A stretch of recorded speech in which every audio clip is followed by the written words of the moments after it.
My mother tried to fatten me up, poisoned my drinks, robbed me, and brought a fake doctor to gaslight me, all while not realizing that she had met her match, and the apple doesn't fall too far from the tree. No one wants to admit it, but growing up as an only child with a single mom is hard. Up until I was 14, she put me on a diet of the most high-calorie foods she could find. Frozen nuggets, burgers, Pop-Tarts, everything. I ended up spending my 14th birthday as a 160-pound, 5'2" girl. Meanwhile, my mom was 95 pounds and the same height as me, because her diet consisted of the healthiest food she could find: salads, avocados, shrimp, all organic. But other than that, she was an angel. The type of mom to drive an hour out of town to find the birthday cake I wanted, to hand sew a Halloween costume for my school fair. At least she was, until I got my weight down to 105 pounds. You see, up until this point, I had been covering myself with the baggiest clothes I could find, including in front of my mom. You could barely even tell what I looked like. But when I saw the lower numbers on the scale, my eyes brightened, and I finally got to wear my motivation clothes. Clothes I bought that would only fit me once I lost weight. I practically tripped running down the stairs. I was so excited to share the news with my mom. I always had this image of me telling her, us jumping up and down together and getting a big hug. But as soon as she saw me, her eyes widened with shock. I swear I saw a look of disgust flash over her face. I stood there awkwardly, before quietly announcing that I had lost 45 pounds. That's when my mom, the once most encouraging, kind, supportive woman to ever exist, said,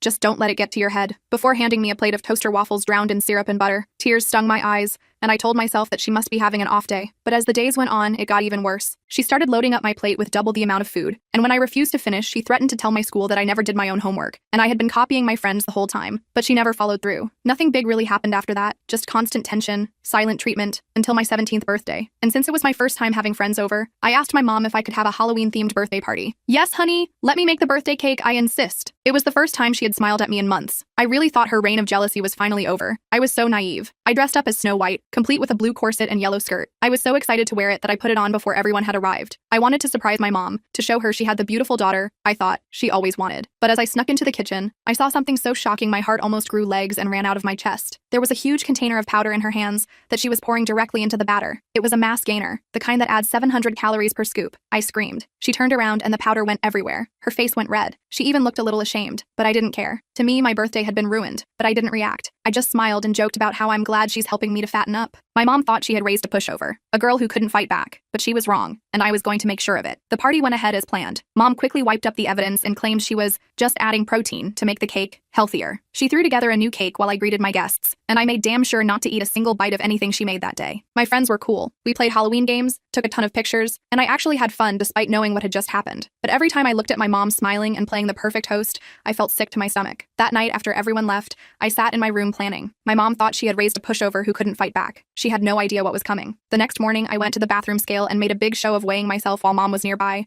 I gasped dramatically and called her in. "Mom, look, I've gained 5 pounds since yesterday." Her eyes lit up with this weird satisfaction that made my skin crawl. "Oh, honey, it's probably just water weight," she said, but I could tell she was pleased. This confirmed everything. She wanted me to be overweight again. I started playing along with her game, but with my own twist. I'd wait until she was watching, then grab handfuls of chips or cookies, telling her how starving I was. Then I'd take the food to my room or bathroom and flush it or throw it away. I'd come back for more, patting my stomach and talking about how good it was. Meanwhile, I started keeping a detailed journal of everything. Every comment she made about my body, every time she tried to force food on me, every special dessert she insisted on making. I took pictures of the ridiculously oversized portions she served me compared to her own plate. I also got sneaky with my workouts. I told Mom I was joining study groups after school, but really I was hitting the school gym. One day while cleaning my room, I found a bunch of old family photo albums. I started looking through them, curious about what Mom looked like when she was my age. That's when I discovered something weird. In all her high school photos, my mom was heavy, like heavier than I had ever been. In her senior portrait, she looked nothing like the thin woman who raised me. I dug deeper and found pictures of her with a guy who looked a lot like me. Must have been my dad. In those photos, she was still heavy, and she looked happy. Then the photos stopped for a few years, and when they picked up again, she was suddenly skinny and alone with baby me. Something clicked. This wasn't just about me. This was about her own issues with weight. I remembered comments she'd make over the years about not wanting me to suffer like she did, but I always thought she meant financially since we struggled sometimes. I decided to try a different approach. The next day at breakfast, I casually mentioned finding the old photos. "Mom, you looked so happy in those pictures with Dad. What happened between you two?" She froze with her coffee cup halfway to her mouth. I thought she might get angry, but instead, she looked sad. "Your father left me when I was pregnant with you. He said he didn't want to be tied down to a fat girl and her baby." That hit me like a truck. I had never heard the real story about my dad before. She always gave vague answers about him not being ready for a family. "Is that why you lost all the weight?" I asked carefully. She looked at me for a long moment, then nodded slowly. I promised myself no one would ever have a reason to leave me again. But why make me eat differently? Why try to keep me heavy? My mom's eyes filled with tears. I just wanted to protect you. Boys can be so cruel about weight. I thought if you were heavy, they wouldn't notice you, wouldn't hurt you like your father hurt me. I sat there stunned. Her logic was completely twisted, but in some weird way, I could almost see how her trauma had warped her thinking. Almost. Mom, you can't protect me by making me unhealthy, I said gently, and now I feel like I can't trust you around my food. She started crying harder. I thought maybe this breakthrough would change things. Maybe now that everything was out in the open, she'd stop the sabotage. I was wrong. The conversation with my mom about my dad should have been a turning point. Like in all those therapy TikToks where people have these big emotional breakthroughs and everything changes. Spoiler alert, that's not what happened. The very next day, I noticed something weird about my orange juice at breakfast. It tasted off. Not spoiled, just different. Sweeter maybe? I took another sip and realized my mom was watching me intently from across the table. That's when it clicked. Did you put something in this? I asked, pushing the glass away. Just a little honey to sweeten it up. I know you like sweet things, she replied, looking completely innocent. I dumped the rest down the sink when she wasn't looking. Later that day, I searched through our pantry and found a half-empty bottle of corn syrup hidden behind her organic tea collection. Great! Now she was literally spiking my drinks with extra calories. That weekend, she insisted on making my favorite lasagna,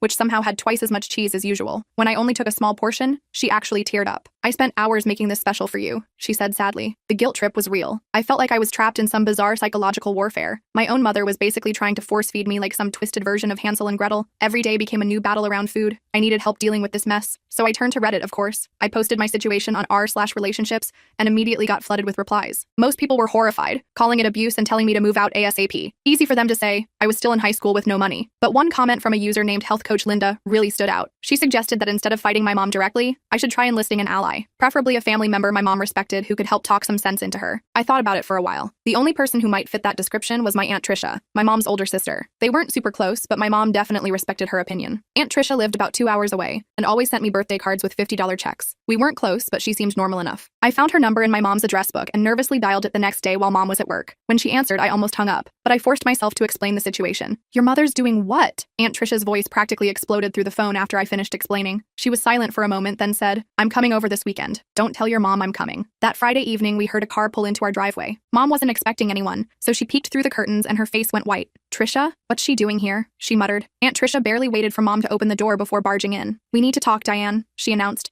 dropping her overnight bag in the hallway. Family dinner, all three of us. Now, I'd never seen my mom so flustered. She kept stammering excuses about not having enough food prepared, but Aunt Trisha just rolled her eyes and started rummaging through our fridge herself. During dinner, Aunt Trisha waited until we were all seated before saying, So Diane, your daughter tells me you've been trying to fatten her up. Care to explain what the hell that's about? My mom's fork clattered onto her plate. She shot me a look of pure betrayal that made me want to disappear into the floor. I don't know what she told you, but I'm just trying to make sure she's eating enough. Teenagers these days are obsessed with being skinny. Cut the crap, Aunt Trisha said, reaching into her purse. She pulled out old photographs, pictures of my mom as a teenager. Remember how dad used to comment on your weight? Remember how mom put you on those awful crash diets? You're doing the same thing to your daughter, just in reverse. I sat there in shock as they argued about family history I'd never heard before. Apparently, my grandparents had been pretty terrible about my mom's weight growing up. My grandfather would make comments at dinner, and my grandmother kept putting her on these extreme diets that never worked. You hated them for it, Aunt Trisha said softly. And now you're doing something just as harmful to your own daughter. For a moment, I thought we were having another breakthrough. My mom's eyes filled with tears, and she looked genuinely remorseful. But then she stood up suddenly, knocking her chair backward. This is different. I'm protecting her. By making her unhealthy? By betraying her trust? That's not protection, Diane. That's control. My mom stormed out of the room, slamming her bedroom door so hard the pictures on the wall rattled. Aunt Trisha sighed and turned to me. Well, that went about as well as expected. She ended up staying the entire weekend. My mom barely left her room except to go to work on Saturday. When she did come out, she wouldn't look at either of us. By Sunday afternoon, Aunt Trisha had to leave. She hugged me tightly at the door. I'm sorry I couldn't fix this, she whispered, but I want you to have this. She pressed a prepaid credit card into my hand. There's $500 on it, emergency fund, and call me anytime, day or night. I felt a surge of gratitude but also panic as I watched her car pull away. My mom emerged from her bedroom about 10 minutes later. Her eyes were red and puffy from crying, but there was something else there too, a hardness I hadn't seen before. Trisha always was a drama queen, she said flatly, always trying to turn people against me. The next few weeks were the most stressful of my life. My mom stopped the obvious food tampering,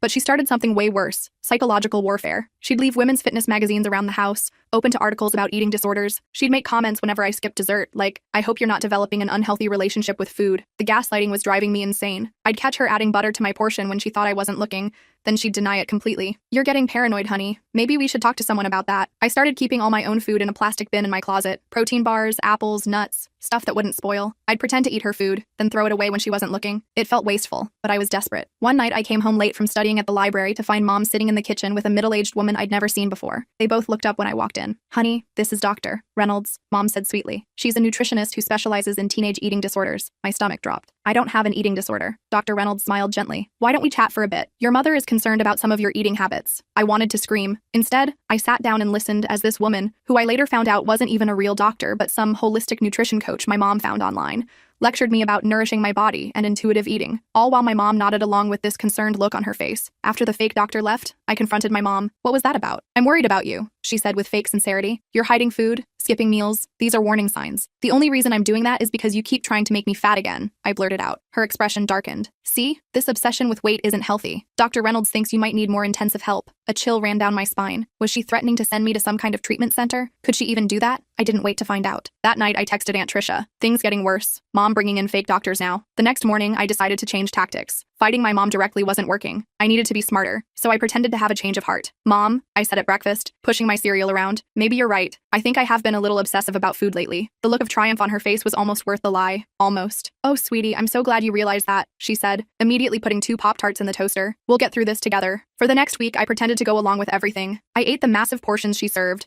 smiled through her nutrition lessons, even agreed when she suggested I stop exercising so much. But as soon as she wasn't looking, I'd be on my phone, researching and making plans. I found out that in our state, I couldn't legally move out until 18 without parental consent. But I was turning 18 in just 4 months. I needed to start preparing. I applied for every scholarship I could find for college, focusing on schools at least 2 states away. I started selling clothes I didn't wear anymore on Poshmark for extra cash. I even picked up a weekend job at the mall, telling my mom it was a teen social skills group, recommended by school. My friend Zoe was the only person at school who knew the full story for a long time. She helped me set up a separate bank account where I could deposit my paychecks without my mom knowing. By my estimation, I'd have almost $2,000 saved by graduation, plus Aunt Tricia's emergency card. Then one afternoon, disaster struck. I came home early from social skills group, actually my mall job, because I had a migraine. The house was supposed to be empty. Mom always went grocery shopping on Saturday afternoons. But as I walked upstairs to my bedroom, I heard rustling coming from inside. I pushed open the door to find my mom going through my closet, the bin of food supplies dumped out on the floor. She was holding my bank statements. What is all this? She demanded, waving the papers. You're working at Pretzel World? And what's this bank account I don't know about? My heart was pounding so hard I felt dizzy. Mom, I can explain. You're planning to leave, she said, her voice eerily calm. You're hiding money and food and making secret plans. I didn't deny it. What was the point? She'd found everything. I'm almost 18, I said quietly. I need to start being independent. She laughed, but there was no humor in it. Independent? You're still a child. You can't even make healthy food choices without me. That night, my mom took my phone, my laptop, even my library card. Until you can prove you're making healthy choices, these are off limits, she announced. She also informed me that she'd called Pretzel World and told them I had to quit for health reasons. I felt completely trapped. No phone, no computer, no job, no way to contact anyone. She even started driving me to and from school, waiting in the parking lot to make sure I actually went inside. For 3 days, I went through the motions like a zombie. I ate whatever she gave me, nodded at her lectures, and tried to figure out a new plan. The weight of the situation felt crushing. On the 4th day, my English teacher, Ms. Garcia, held me back after class. Everything okay, Amber? You seem not yourself lately. Something in her kind expression broke me. I started crying right there in the classroom. Between sobs, I told her everything. The food tampering, the control, the isolation. Ms. Garcia listened without interrupting. When I finished, she handed me some tissues and said, "This isn't normal or healthy parenting, Amber. There are resources that can help." She let me use her classroom phone to call Aunt Tricia during lunch. When I explained what happened, Aunt Tricia was furious. "This has gone too far. I'm calling a family meeting. Your grandmother needs to hear about this." Grandmother? I barely knew my grandmother. She lived in Florida and sent me $25 gift cards at Christmas. According to Mom, they weren't close because Grandma was judgmental. Now I understood why. 2 excruciating days later, my grandmother's Lincoln Town car pulled into our driveway, followed by Aunt Tricia's SUV. I watched from my bedroom window as the 2 women marched up to our front door like an intervention squad. My mom completely fell apart when she saw her mother. It was like watching someone transform from a controlling adult into a defensive teenager in seconds flat. "Mother, this isn't a good time," she stammered. Grandma Margaret wasn't having it. She was a tiny woman, maybe 5 feet tall, but she had this presence that filled the room. "Diane Marie, you open this door right now, or I swear to God I will call every neighbor on this street to witness this." The family showdown that followed was both horrible and vindicating. We all sat in the living room while Aunt Tricia outlined everything I'd told her, with me filling in details when asked. Mom kept trying to interrupt with her version, that I was developing an eating disorder, that I was paranoid, that she was just trying to help. Grandma Margaret finally held up her hand, silencing everyone. Diane, do you remember what you said to me when you were 17? You said if you ever had a daughter, you would never do to her what I did to you. My mom's face crumpled. This is different. No, it's not. It's worse. I controlled your food because that's what mothers did in my generation. We didn't know better, but you're doing it deliberately to keep her dependent on you. For the first time, my mom didn't have a comeback. She just sat there, tears streaming down her face. Grandma turned to me next. Amber, I owe you an apology too. I should have been more present in your life. I let old conflicts keep me away, and you suffered for it. That night, they worked out a plan. I would finish my senior year living with Aunt Tricia. Mom would start therapy, real therapy, not some holistic coach, to work through her issues. We'd try family sessions together once her therapist thought she was ready. As I packed my things, Mom stood in my doorway looking lost. I really thought I was protecting you, she said quietly. I paused, a stack of t-shirts in my hands. I know you believe that, but Mom, you can't protect someone by controlling them. She nodded slowly. Your father really did leave because of my weight, you know. He said he wasn't attracted to me anymore after I gained the pregnancy weight. Then he was a jerk who didn't deserve you, I said firmly. But making me overweight wouldn't have protected me from jerks. It just would have made me miserable. For a moment, I saw clarity in her eyes, real understanding. I'm sorry, Amber. I really am. I wanted to believe her. Part of me did. But trust is like a mirror. Once it's broken, you can't just tape it back together and pretend not to see the cracks. When I carried my suitcases downstairs, Aunt Tricia was waiting. Grandma Margaret had already taken Mom for coffee to discuss next steps. As we loaded my stuff into Tricia's car, I felt this weird mix of emotions. Relief, sadness, hope, fear. You know, Aunt Tricia said as we pulled away from the only home I'd ever known, your mom isn't a monster. She's a person who never dealt with her own trauma and ended up passing it on. I watched my house disappear in the side mirror. Do you think she'll ever really change? Aunt Tricia sighed. I don't know, honey. But here's what I do know. You broke the cycle. You recognized what was happening and you fought back. That takes incredible strength. As we drove toward my new temporary home, I thought about everything that had happened. My mom had tried to make me into something I wasn't because of her own fears. She'd used food as a weapon, trust as a bargaining chip, but I hadn't let her win. I'd found my voice, built my strength, and stood up for myself. The road ahead was uncertain. Would Mom actually go to therapy? Would our relationship ever heal? Could I learn to trust her again? Those were tomorrow's problems. Today, I was just proud of myself for fighting back, for not becoming the pushover she thought she'd raised. Living with Aunt Tricia turned out to be exactly what I needed. Her house was smaller than ours, but it felt so much more open somehow. She worked as a real estate agent, so her schedule was flexible. The first night there, she sat me down with a notebook. House rules, she said. Number 1, you make your own food choices. I'll keep the kitchen stocked, you decide what to eat. Number 2, honesty, always. If something's bothering you, we talk about it. Number 3, you're almost an adult, so I'll treat you like one. That means freedom, but also responsibility. It was like someone had lifted a 100-pound weight off my chest. For the first time in years, I could just exist. No food wars, no mind games, just normal teenage stuff like homework and college applications. Mom started therapy the following week. Her therapist recommended we have very limited contact for the first month while she worked through some of her issues. I was honestly relieved. I needed the space. When we finally did have our first supervised visit at her therapist's office, Mom looked different somehow. Smaller, less certain. She handed me a letter she'd written as part of her therapy. I don't expect forgiveness, she said quietly, but I want you to know I'm trying to understand what I did wrong. I took the letter but didn't read it right away. Some wounds need time before you can poke at them again. Meanwhile, my life was finally moving forward. I got accepted to 3 colleges, including my top choice with a partial scholarship. Aunt Tricia helped me apply for financial aid. For the first time, I felt like my future was actually mine to shape. By the time prom rolled around in May, I'd been living with Aunt Tricia for nearly 3 months. I hadn't planned on going until my friend Zoe insisted we go together as friends. We found these amazing vintage dresses at a thrift store and spent weeks altering them. The night of prom, I was getting ready when the doorbell rang. I heard Aunt Tricia answer it, followed by quiet conversation, then a knock on my bedroom door. Someone here to see you, Aunt Tricia said, looking slightly uncomfortable. I walked into the living room to find my mom standing there, holding a small gift bag. She looked nervous. I heard tonight was your prom, she said. I wanted to bring you this. Inside the bag was a delicate silver bracelet with a small charm shaped like a bird. It's a phoenix, she explained, rising from the ashes. I thought it suited you. I didn't know what to say. Part of me wanted to reject the gift out of principle, but another part recognized that this was her trying, in her own way, to make amends. Thank you, I said, slipping it on my wrist. It's beautiful. You look beautiful, she replied, her voice cracking slightly. Healthy and strong and beautiful. We didn't hug. We weren't there yet, but as she turned to leave, she paused at the door. I'm proud of you, Amber. Not because of how you look, just because of who you are. As I watched her walk back to her car, I realized something important. My mom had tried to control my body because she couldn't control her pain. But in fighting for my autonomy, I'd gained something she never had, the strength to break generational patterns. I closed the door and went back to finish getting ready for prom, the phoenix charm catching the light as I moved. The battle with my mom wasn't completely over. Real healing would take time, honesty, and probably more therapy than either of us could imagine. But I'd won the most important fight already, the one for myself. Now I just needed to survive high school graduation, choose a college, and figure out how to navigate this strange new relationship with my mom. No pressure, right? Living with Aunt Tricia was amazing in ways I never expected. She worked weird hours as a real estate agent, but always made sure to check in with me. The weirdest part was how normal everything felt. She never commented on what I ate, didn't watch me during meals, and kept her promises about treating me like an adult. You need a ride to school tomorrow? She asked one morning while making coffee. I have an early showing but can drop you off first. Nah,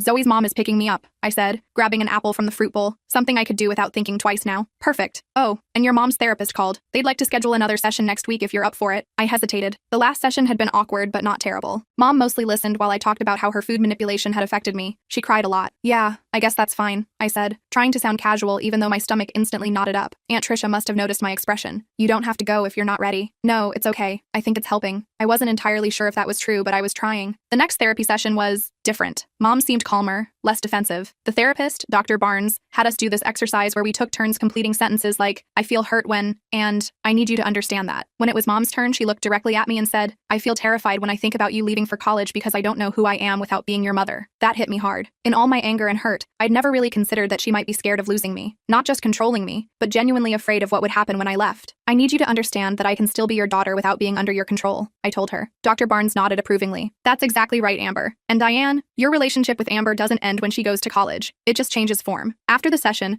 Mom asked if I wanted to grab coffee. I almost said no out of habit, but decided to give it a shot. We sat at a small table by the window at this local cafe, both of us carefully sipping our drinks like they might explode. I've been doing a lot of work in therapy, she said finally, about your father and my parents and everything. I nodded, not sure what to say. I found some old pictures I thought you might want to see. She pulled out an envelope and slid it across the table. Inside were photos I'd never seen before. My dad holding me as a baby, both of us laughing at the camera, him pushing me on a tiny swing set, Mom and Dad together, his arm around her shoulder, both smiling. You told me he left when you were pregnant, I said, confused. Mom stared into her coffee. He did leave then, but he came back when you were about 6 months old. Stayed for almost a year before leaving for good. Why didn't you ever tell me? I was ashamed. I thought if you knew he'd chosen to leave after knowing you, it would hurt worse than thinking he left before. She wiped a tear. Plus, I was still so angry at him. I didn't want to share any good memories. I studied the photos again. There was definitely a resemblance around the eyes and chin. For years, I'd wondered what he looked like if I took after him. Is he still alive? I asked. As far as I know. Last I heard he was in California, remarried with stepkids. I slid the photos back into the envelope, not sure how to process this new information. Part of me wanted to be angry that she'd hidden this from me, but honestly, I was just tired of being angry. Thanks for showing me these, I said. I have more at home if you ever want to see them, and I'd understand if someday you wanted to try to contact him. That surprised me. The old mom would never have suggested that. The weeks leading up to graduation flew by. I got confirmation of my financial aid package for college.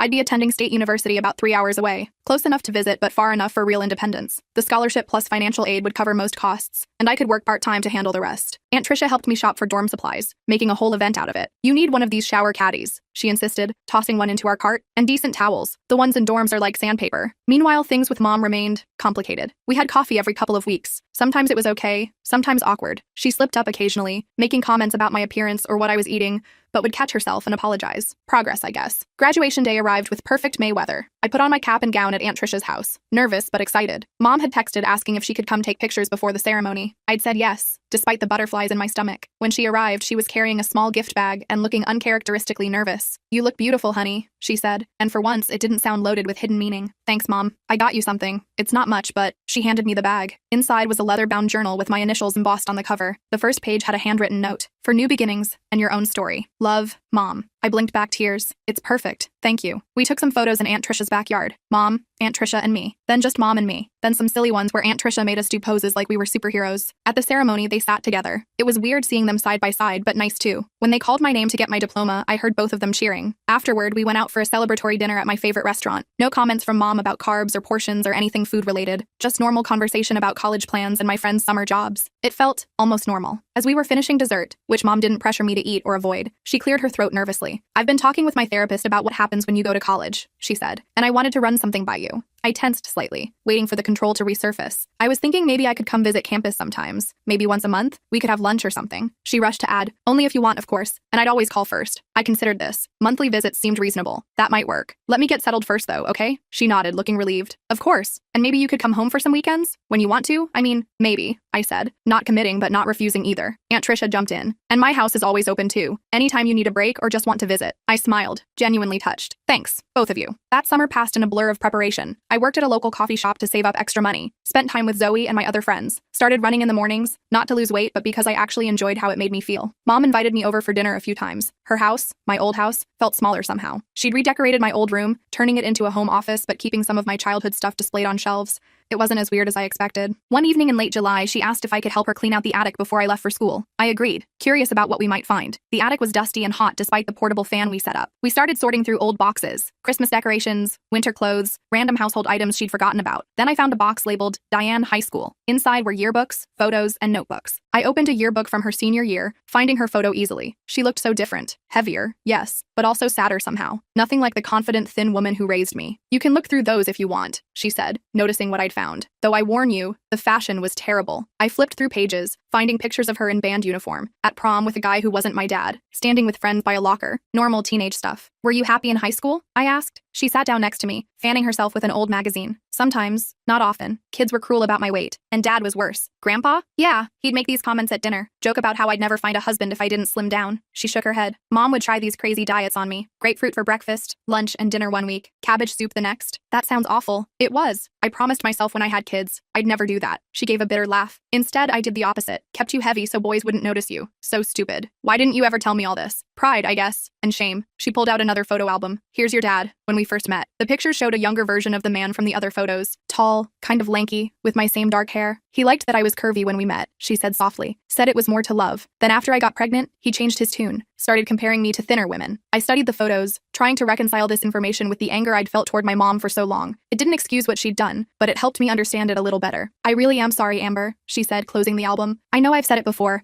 but I need you to know I mean it. I messed up. I let my issues affect you in terrible ways. For the first time in months, I reached out and took her hand. I know, Mom. College move-in day arrived faster than I expected. Aunt Tricia insisted on driving me, with Mom following in her car. They helped carry boxes and bags to my tiny dorm room, arranged my bedding, hung curtains, and unpacked my mini fridge. Text me when you get settled, Aunt Tricia said, hugging me tightly before heading out to give me and Mom a moment alone. Mom stood awkwardly by the door, looking around the small room. It's nice. Cozy. It's smaller than my closet at home, I joked. But it's yours. She smiled, a genuine smile that reached her eyes. I'm so proud of you, Amber. Not just for college, but for everything. For standing up for yourself. For being stronger than I was. I swallowed hard. Thanks, Mom. I know things aren't perfect between us. They might never be. She reached into her purse and pulled out a small envelope. But I want you to know I'm working on it. Here's the name and number of my therapist. And I found a counseling center here on campus in case you ever want to talk to someone. I took the envelope, touched by the gesture. I appreciate that. One more thing. She handed me a credit card. Emergency only. And yes, I promise not to check the statements or track your purchases. Your business is your business. We hugged goodbye. A real hug without tension or hidden meanings. As I watched her walk away down the dorm hallway, I felt something I hadn't expected. Hope. Not just for my future, but maybe for our relationship too. That night, my new roommate Madison and I went to a freshman mixer in the dorm lounge. People were grouped awkwardly around the snack table, everyone trying too hard to seem cool while secretly terrified of this new chapter. I grabbed a plate and put some chips and veggies on it without a second thought. No voice in my head calculating calories or worrying what someone would think. Just normal hunger and normal food. So, where are you from? Madison asked as we found seats. About 3 hours north, I said. Small town, nothing exciting. Got any family drama? She joked. My parents are on their 3rd marriages each. Holiday scheduling is a nightmare. I laughed, thinking about how to answer. My mom and I had some issues, but we're working on it, I said finally. It's complicated. Isn't family always? She clinked her soda can against mine. Here's to fresh starts. To fresh starts, I agreed. Later that night, I opened my new journal and began to write. Not about my mom or the past, but about my first day of college. My hopes for the semester. The cute guy from the 3rd floor who'd helped me find the vending machines. The past would always be there. My relationship with my mom would take years to fully heal, if it ever did. But sitting in that dorm room, writing in a journal she had given me, I realized something important. My story wasn't just about what had happened to me. It was about what happened next. And for the first time in my life, I was the one holding the pen.